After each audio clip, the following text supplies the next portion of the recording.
কিছু কিছু পরীক্ষার্থী তো আল্ট্রা লেভেলের, তারা পরীক্ষার হলে ঢোকার পর প্রশ্ন হাতে পাইয়েই বুঝে ফেলে যাচ্ছে কি পরীক্ষা।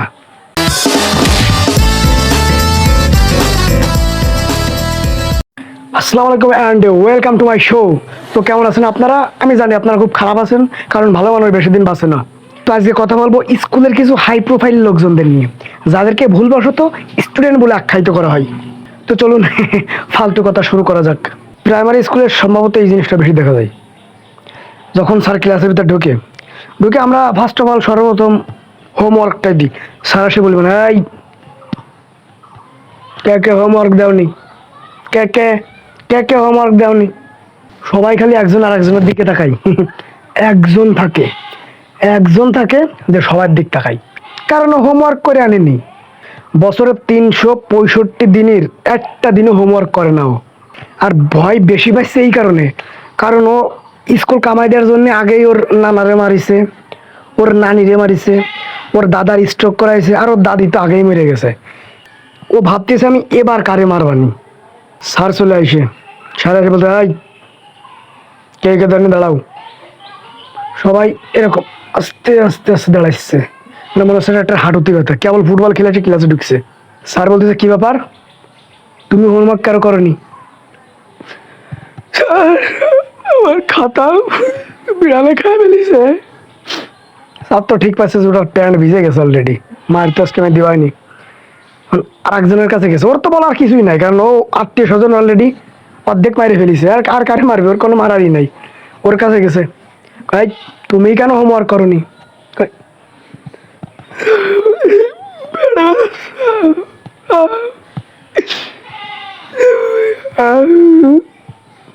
কইনে তুইও গেছিস, তোরও আজকে বরফ খারাপ আছে। স্যার যখন ব্ল্যাকবোর্ডে একটা অঙ্কের সমাধান দেওয়ার পর স্যার বলতেছে, এই তোমরা কে কে বোঝোনি আমাকে বলো, আমি তোমাদেরকে বোঝাই বলতেছি।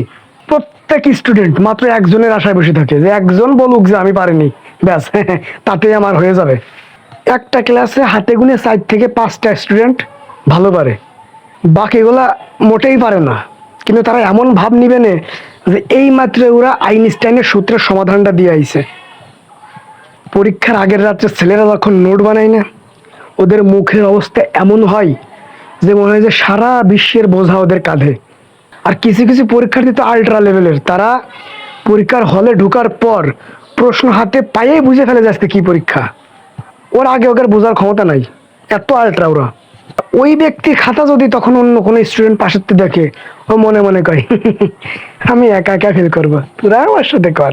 আর ওর খাতা যখন দেখে, ও মনে মনে যাই বলুক, ওর কনফিডেন্স কিন্তু বেড়ে যায়। শালা আমি কেবল প্রশ্ন হাতে পাওয়ার পর বুঝলাম আজকে কি পরীক্ষা। ও আমারটা দিয়ে লিখতেছে, তাহলে তো কিছু তো একটা আমি কিছু তো একটা লিখতেছি আমি, যে ও আমারটা দিয়ে লিখতেছে। কিন্তু এরে বুঝবে কি দেওয়া যে ও তোরতে খারাপ। তোরতে খারাপ এই কারণে যে তুই তো প্রশ্ন হাতে পাওয়ার পর বুঝেছিস যে তোর কি পরীক্ষা আজকে। ও তা বুঝিনি আজকে ওর কি পরীক্ষা, প্রশ্ন হাতে পাওয়ার পরও। মানে ক্লাসের ভিতরে বললাম না যে 4-5 জন হাতে গুনে ভালো স্টুডেন্ট থাকে, তো পরীক্ষা শেষ হলে তারা একটা মিটিংয়ের ভিতর বসে পড়ে, যে কার কোন প্রশ্নের উত্তর এ হয়েছে হ্যান হয়েছে। তো সে ভালো ছাত্র জিজ্ঞেস করতেছে যে, কিরে তোরা পরীক্ষার পর কি করতে চাচ্ছিস? বলে আমি পাশ করতে চাচ্ছি। কোনো স্যার যদি স্কুলে লাইব্রেরিতে কোনো স্টুডেন্টকে ডাক দেয়, ও বিশ্বাস করেন আর না করেন, ওই মুহূর্ত থেকে ওই ছাত্রের মতো নিষ্পাপ ছাত্র স্কুল আর একটাও নেই। অথচ ওরা লাইব্রেরিতে ডাক দিয়েছে কিসের জন্য? আর একজনের মাথায় সুইং গামাটা দিয়েছে, তার জন্য ডাক দিয়েছে। দেখবেন কিছু শিক্ষক আছে যাদের ক্লাসের পড়ানো শেষ হয়ে যায়, কিন্তু ক্লাস শেষ হওয়ার আরো 10 মিনিট থাকে। তার এরকম বলে যে চলো আজকে তোমাদের একটা মজার গল্প শোনাই। তো কিছু কিছু স্টুডেন্ট এমন ভাবে, ধর আবার সেই গল্প। কিছু কিছু এরকম ভাবে, দার বাল স্কুল আজকে ছুটি হলেই ভালো হইতো। কিছু কিছু লোকজন এরকম ভাবে, এরা বন্ধ দিয়ে দিকটা স্কুল, ধর তোর স্কুল। আর যেদিন রেজাল্ট দেয়, ওই দিন তো মনে করেন যে কেউ কেউ আছে সকালে দাঁত বিরাস করতে করতে বাড়িতে বেরোয় মায়ের খার বইতে, আর পরের দিন মুখ দিয়ে বাড়ি ফেরে।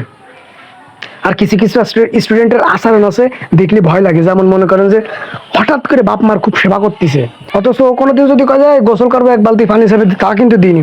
ওই দিন সন্দেহ হয় যে না কিছু তো একটা ঘটিছে, এত যত্ন তো আমাকে নেয় না। তো যাই ভালো থাকবেন, সুস্থ থাকবেন। আজকের ভিডিও এই পর্যন্তই। স্টুডেন্টদের নিয়ে সামান্য মানে পর্যবেক্ষণ বলতে পারেন। তো ভিডিও যা করার দরকার করে দিন, ব্যাস। আল্লাহ হাফেজ।